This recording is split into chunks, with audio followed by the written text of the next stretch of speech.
तीन की तिकड़म से बचिए कहानी का भाग 2। कुछ दिन बीत जाने के बाद एक समय वन की किसी झाड़ी में मधुर स्वर से रोने का शब्द सुनाई पड़ा। साधु वहां जाकर देखता है तो एक सुकुमार अवस्था की नवबाला करुण क्रंदन कर रही है। साधु ने रोने का कारण पूछा।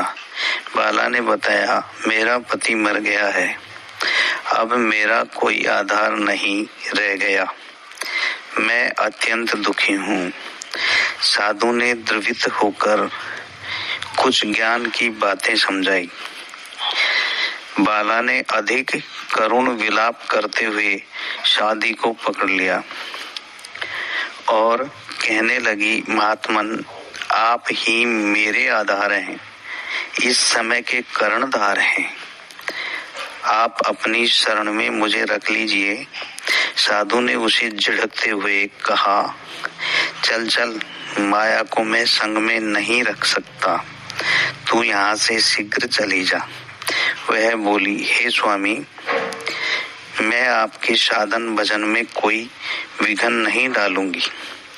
आप तो ब्रह्मचारी है, मैं भी ब्रह्मचारिणी बनकर रहूंगी, आपकी सेवा करूंगी और आपके साथ मैं भी तर जाऊंगी। साधु के मन में स्मरण हुआ कि सद्गुरु ने तीन के तिगड़म से बचने को कहा था, उसमें यह कामनी मुख्य बंधन है। पुनः सोचा, अच्छा, क्या मैं सावधान होकर रहूंगा तो यह क्या करेगी। कहा है, चंदन विष व्यापे नहीं, लिपटत रहे भुजंग। इस प्रकार विचार कर उस युवती को पास में रख लिया। वास्तव में साधु के हृदय में प्रथम अज्ञान युक्त दया हुई। पीछे से एक साथ रहते रहते परस्पर मोह उत्पन्न हो गया, दोनों ग्रस्त जैसे रहने लगे। उसने एक पर्ण कुटिया बना ली। कुछ दिन में एक पुत्र हुआ। पुत्र 2 वर्ष का हो गया था। साधु का जीवन पूरा मोह माया में लिप्त था।